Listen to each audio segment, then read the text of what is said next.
this is episode 6 of Time to Talk Hub with me, Fayahune, and my lovely other host, Vanessa. Name this time, brilliant. I know I did. No, and I came in at the right time. I'm winning at life today. Today we are talking about, which is a major thing in both of our lives, sleep. And we thought it'd be a good topic because the weather is absolutely amazing. Some people are loving it, some people are not loving it. But sleep, if you like it or not, is quite hard in the heat. But also, we're going to then take it back to mental health and just sleep and how much of a big deal it is. So, Vanessa, do you want to take it away? Yeah, I think sort of the weather is had. I think there's a lot of people that are struggling. I was up this morning watching the lightning and the rain and the thunder, and it was lovely. But then obviously it got humid again, and it's the humidity, I think, at the moment. So there are a lot of things that you can do to sort of help with sleep. If you are finding that you're, too hot, a little trick that I used to do is take a dry tea towel and stick them in the freezer. And what that does is then it literally is just like a cooling blanket. So put that on the back of your neck and that sort of thing. Don't do what I did and stick a pack of, I stuck a pack of wipes in the freezer because I thought, oh, it'd be so nice just to wipe my face and stuff. It froze solid. So I was like, oh, that's not what I was intending. So yeah, stick your I could not pull them apart. By all means, I stick a pack, especially if you've got kids and they've been outside and they get too warm. I always have a pack of wipes in the summer in the fridge, and it just cools them down. Tea towels in the freezer, sort of try and keep air flowing through your bedroom is always a good, I know it's hard because of the light mornings, although I did notice at 5:30 it wasn't as light, so we are heading that way. And if you're working from home, which I think a lot of people still are this month, as far as I'm aware, and I've spoken to, then, there's nothing against sort of having a cold shower. If that then wakes you up and you honestly can't sleep, take a nap during the day. You get a lunch hour, regardless of whether you're working in a business premise or whether you're working from home. Use your time and that time just to recharge yourself.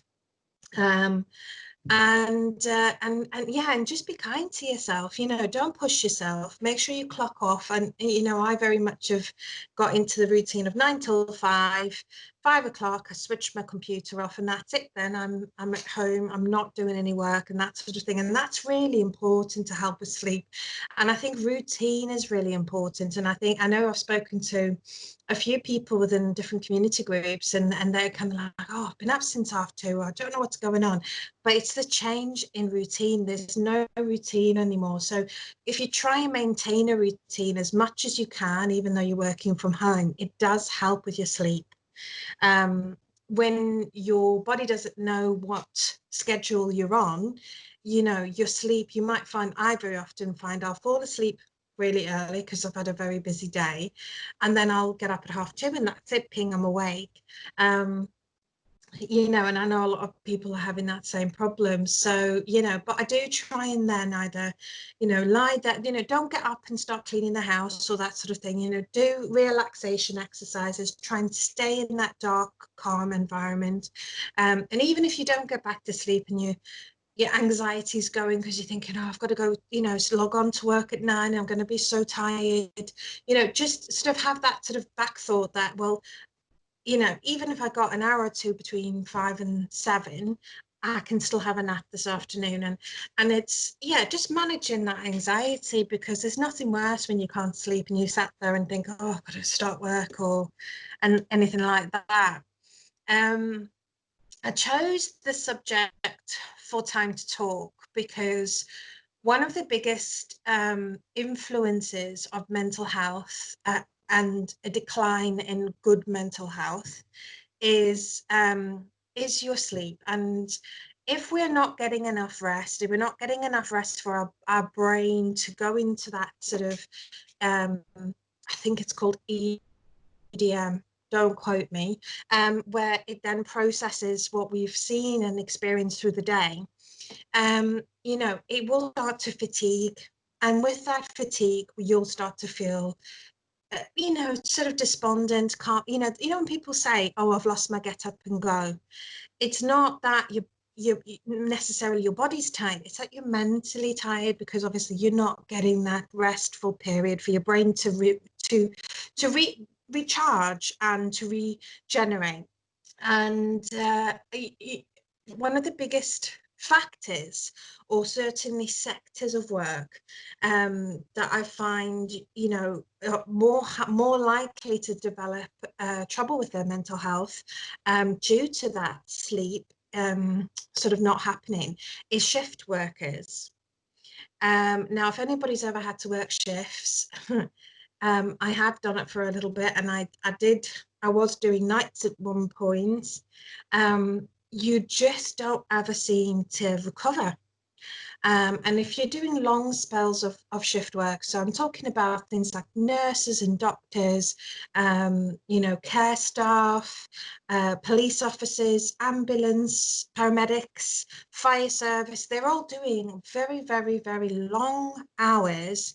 And they could go literally from 3 days of day shifts to mediumly late shifts to then 4 nights. Their bodies are not actually ever getting time to properly recuperate. And it's, you know, and this is why I wanted to talk about the benefits and the importance of managing mental health and sleep. It's a bit difficult within the public sectors at the moment. I know that we're very, you know, they're very busy. I know a lot of holidays have been cancelled, people have been pulled out of leave, you know, but it's working with your surrounding support network, that when you are off your shift, you are getting the rest that you need. And it is very hard, especially if it's the daytime, you've done a night shift. I mean, I don't, to be honest, for me, when I did night shifts, by the second night shift, I used to come home and literally that was me out for the day. I think by the time you get to your second one, your body kind of gets into that mode. But it is such a big influence to a decline in mental health. And, you know, it's something that really, you know, we need to be aware of in our lives. No, I definitely agree. Like last week, we've been doing my company. We are global, so trying to get everyone's times in was really, really hard.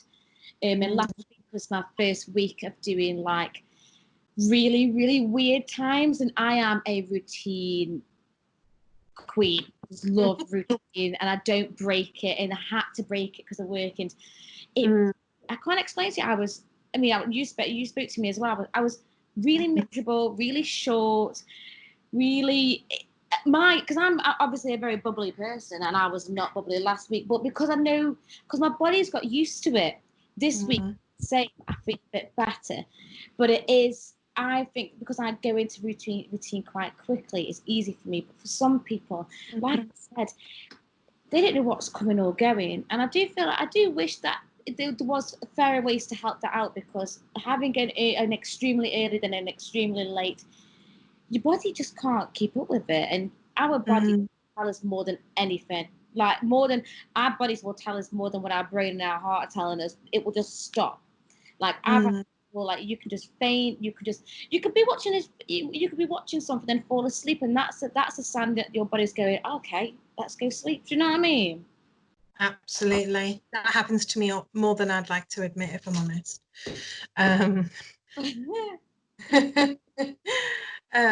Which, yeah, so I think, I mean, I'd like to hear from anybody listening.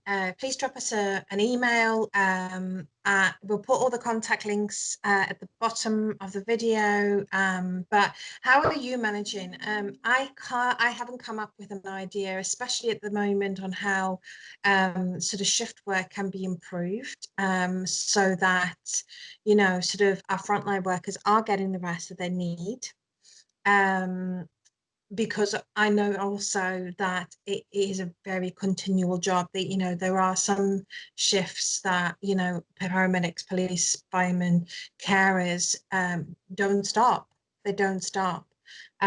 So, you know, it's quite difficult to say, oh, I'm going for a lunch hour if you're in the middle of a rapid response. So, you know, I'd like to hear a bit more, and I'd like to see services really kind of campaigning for better mental health support within these kinds of frontline services. I don't think there's enough. I think it needs to be looked at.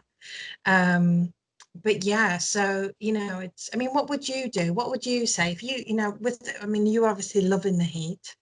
I love it and stuff. But I'd say some stuff that has helped me. I mean, I go through stages because I can suffer with like with really bad nightmares, which sounds ridiculous, but I used to be with someone who suffered with nightmares as well, and getting us both in bed. You didn't know what's going to come on. We look like molested people, I'm telling you.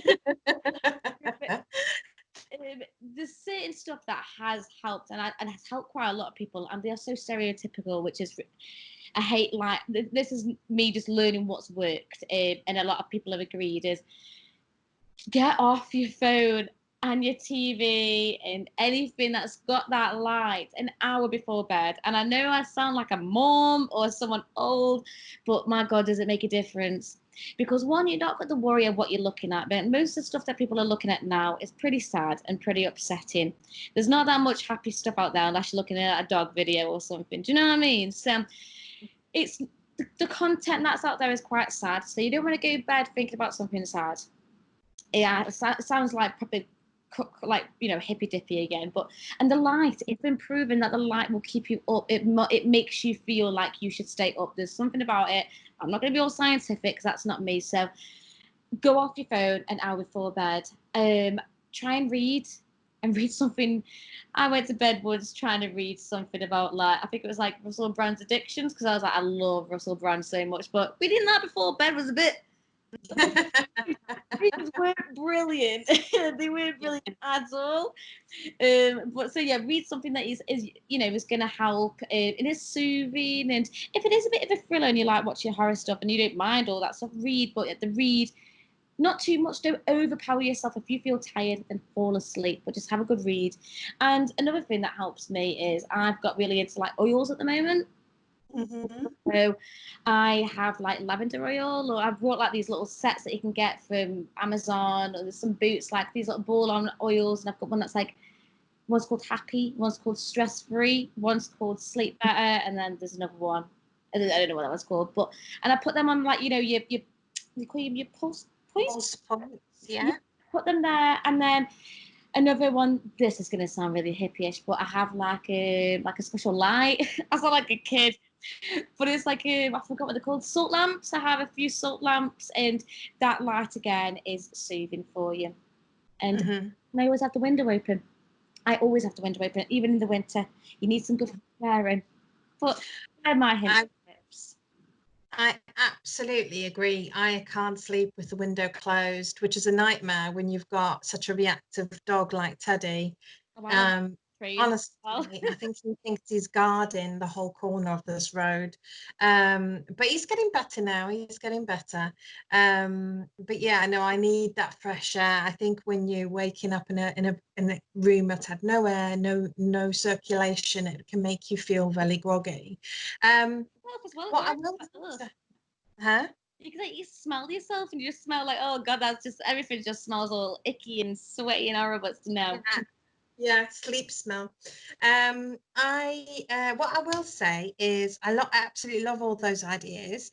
I will say though that obviously there may be some listeners that may suffer from dyslexia or any learning difficulties. Yeah. So what I have found really helps with my children is, and you can actually get quite a lot of them now, either for free or it's audiobooks. Podcasts and audiobooks have been my absolute lifesaver. I've never watched TV anymore. I just obsessed. Oh wow, okay. What a brilliant idea, but sorry to interrupt then. No, it's fine. So yeah, audiobooks. I can't off the top of my head think of anywhere and that does, but we will have a look and put something on the Facebook page to if we can find any free links for people to sign up to get free audiobooks. I always find music helps. Yeah. Sort of anything that doesn't involve overstimulating your brain. I was falling asleep to TV, and I was sort of really struggling. I suffer from vivid nightmares, and that's part of my mental health. Where it is at the minute, and obviously within my recovery, and there will be, the amount of times some nights I'll jump out of bed about twice a night, or I'll sit up really sharply, and poor Teddy's exhausted because he won't leave my side. There's a couple of times he's gone flying off the bed because I've jumped and the duvet's gone and he's gone, and and he'll just come back and he'll sit. And if I'm being particularly sort of tossing and turning, he'll sit next to the bed and he'll make noises to try and wake me up. Oh God, stop it! This is gorgeous. I know. He's just such a gorgeous boy. He was sitting on the chair next to me, and he is now lying on the floor where it's nice and cool. He was huffing a lot last night because he was so hot, and he couldn't get comfortable. And obviously, I was tossing and turning, and he'd lie in the bed for a bit, and then he'd get too hot because I was radiating, I think, the same heat as the sun. And then he'd jump down and he'd flop. You just hear him flop on the floor because I've got wooden floors. And he sighs really loudly as if to say, for God's sake. And I was like, I'm really sorry, Ted. I am. I've got a bit of a tooth abscess, so I don't know whether it's that's causing me to feel really warm, or whether it's just the temperature in general, or I could be perimenopausal. Nobody knows. I think as well. I was thinking is could help sleeping, and it's not to activate it if you have got learning difficulties. Because trust me, I understand the pain. Have you seen these new colouring books? Yes. Now that I mean, I love painting, but these colouring books, I mean, one, they look amazing when they come out. When people colour in, I'm like, oh my God, like Vincent van Gogh. It's just been brought from B&M for £1, and you can just do it yourself. It's amazing. And that doing a little bit of that and just getting into the mode of it, it's relaxing, it's chilling. And yeah, that's a little idea I had then. So one of the reasons why a lot of mindful coaches will encourage people to colour in is it refocuses your brain. So in particular, if you suffer from anxiety or an anxiety disorder, you may find that you sort of got lots and lots of things always on your head. And by focusing on colouring in, your brain is concentrating on that task. And by doing that, you're taking your head out of the space where it's overthinking and you're anxious, and it can refocus that, so that then calms your body down, it calms your heart rate down. So I would very much recommend, especially if you've got children or teenagers. I know that it's that time of year, isn't it? SATs are out, or end of year results are out, or I get confused, I don't know what it is, but and you do find that I think far too much pressure is put on children nowadays. They're not children for any period of time, and then schools are like, you need to do SATs and this and that, and need to get all these grades, and and that's a whole different subject, about parenting children so that we don't impact their mental health is a big thing for me as a parent. I very much believe that my children are going to grow up to be who they are, and me pressurizing them at 8 or 9 to get good SATs results so that the government can tell me where they should be on this scale that somebody sat and decided that they had to be on. You see, I'm much to the despair of the school, I'm like, well, you know what, if I had a choice, they wouldn't be sitting them because they will develop. Exactly. This is going to be another subject because I've already just got hot and bothered even thinking of this, because the idea of exams and SATs and And another thing I did think as well is it'd be really, really good to find out, as well as key workers, because when you're talking about parents, is I know this is quite close to home because obviously my niece is severely disabled, but parents that have children who have mental disorders or who have disabilities, and how the parents help them to sleep, and also how they conquer sleep themselves, because I know that when my sister can go through ups and downs of sleep because obviously I'm panicking and worrying and then going around a child. So it'd be really, really good to hear from what parents with children with disabilities, both mentally and physically, how they cope with sleeping. So I'm thinking we're gonna have to do like a sleep point 2 episode, because definitely love to learn a bit more about that and get some hints and tips out there for everyone. Yeah, and I think you're right. I think, I know of, there have been parents I've met across along the way that, their children have severe sleep apnea, or have sleep apnea, which is a contributing factor to other not disabilities. And I couldn't get my words out then.